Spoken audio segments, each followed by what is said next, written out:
Donnie and Dolly. The team is supported by ableauctions.ca. Closing your business? We can help.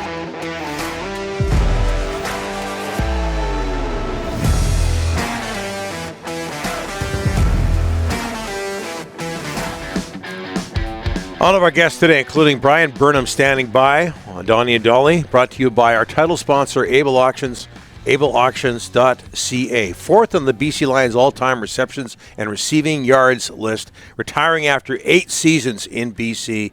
Number 16 in your lucky number program, Bryan Burnham, joins us now on Donnie and Dolly. Bryan, thanks for doing this. How are you, sir? I'm good, man. It's good to be here. Yeah, thanks for joining us.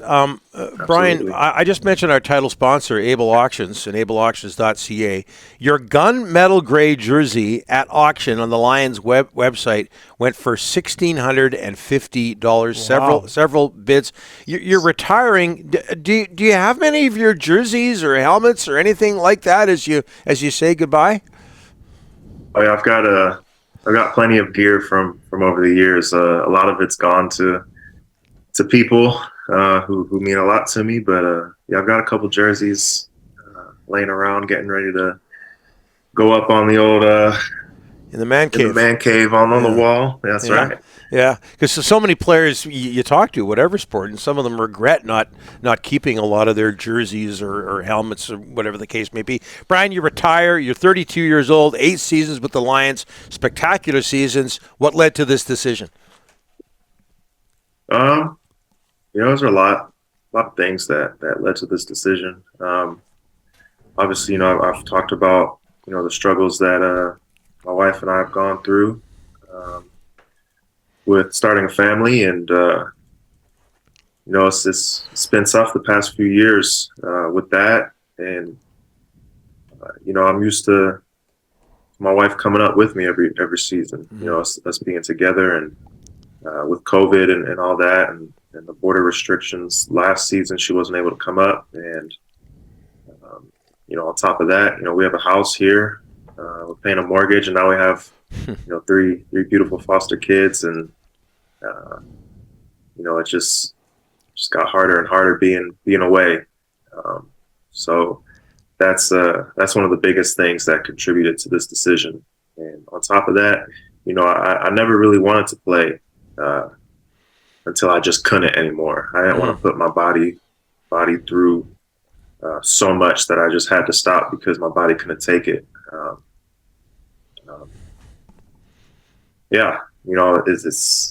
It's speaking earlier on it, had it not been for losing the 2020 season, it's possible that last year would have been my last season. Obviously, I'm happy that's not the case, man. I've just had such an amazing time this year. I just can't say enough about what this team has meant to me and the guys in that locker room. But it was just time. I wasn't willing to continue to make the sacrifice of leaving home. So, yeah. It's time to move on. Yeah, different priorities now with the 3 young kids, and I believe when you say here, Bryan, you're talking about Tulsa, Oklahoma. Have I got that right? That's right. Okay. Yeah, that's right. You mentioned last season how special it was for you, and yet during that season you suffered 2 significant injuries. But again, you say it was such a special season. Your favorite, if I'm not mistaken, there. How come? Well, one is because I knew it was my last season. I went into this year knowing that it was my last season. So, every day from first day of training camp to practice days to walkthrough days, every day, I just told myself just to enjoy it to its fullest each and every day. Just appreciate it, because it's definitely going to come a time where you're missing it, and all you have left is the memories. And so that's what I did, man. I just enjoyed every day. Even it's not like this year was perfect. There was, had my fair share of hard times with injuries and things happening. But man, I just learned how to deal with the pain as opposed to kind of just burying it like I had in the past. So yeah, man, it's a combination of that and just the people. I continue to talk about the guys in the locker room, man. This group of receivers, man, the closest group, best group I've ever been around. Um, Guys who just enjoyed being around each other, not just on the field at practice and in the games, but away from football. We spent a lot of time together. And then having a guy like Nathan who comes in and works every day, just leads this team, and such a fun guy to play with. Yeah, I mean, it's just, I could go on and on the reasons why this was such a great season for me, but man, those are some of the main reasons, and it made it easy to push through the pain of the broken ribs and punctured lung, and get back out there, because I just knew how much I enjoyed it, and I knew that these were my final opportunities to go out there and play. Brian, Nathan Rourke, you brought him up. He had a nice tweet about you yesterday, and one of the things he said in the tweet was, Bryan has truly made an impact on me in my career. And you know what? You haven't been around him like 6, 7, 8, 9 years. This kid just took the CFL by storm the last 2 years. What about your relationship with him? And after the Winnipeg game, you two crying on the field, Donnie had the video. Was that, are we to believe that moment, that crying, was because you knew that you were going to retire? Yeah, first of all, Nathan is he's a special player, man, and he's a good dude.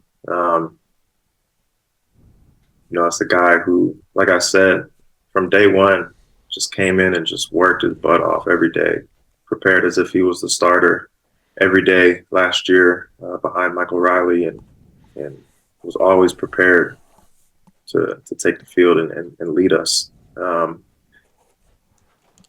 But I'm not a guy who is like a rah-rah guy who's going to give you motivational speeches and all that. I'm just a guy who's going to come to work every day and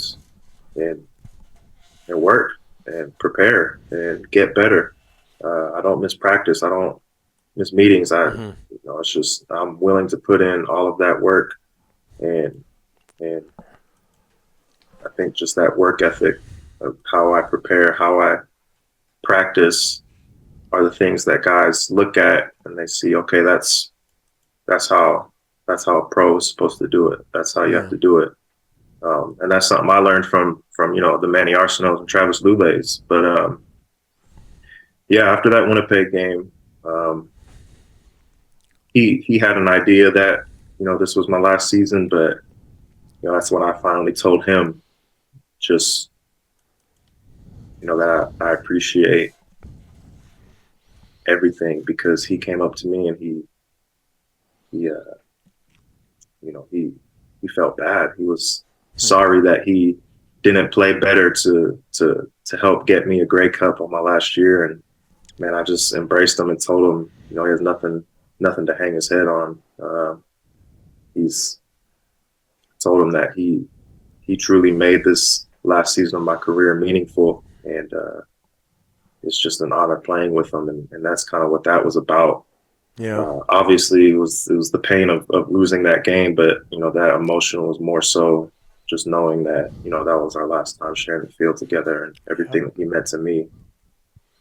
Hey, Bryan, and I think we all agree, anybody who's seen him, including yourself, that he's got what it takes to be an NFL quarterback, but so many of us are hoping that he sticks around in the Canadian Football League with the Lions. Very quickly, Bryan, you mentioned, obviously taking care of your kids and your wife, number one priority, but what else is in your future? Man, we will see. I'm in school right now. Decided to go back to school and work on my master's in business management. So that's kind of my focus right now, and yeah, we'll kind of see what happens. Okay, Brian. Delaney is OK Tire in Langley inbox. This is how we communicate with our customers, our listeners, and our viewers. We're getting a lot of this. This is from Port Moody Dave. Could you please tell Bryan Burnham a big thank you for being a fantastic Lion and an even better human being? Again, we're getting a lot of those, and a lot of people feel that way in this part of the world, Brian. Thanks so much for everything, and thanks for doing this. I really appreciate it. That's what means the most to me. Over all the stats is all the love I get.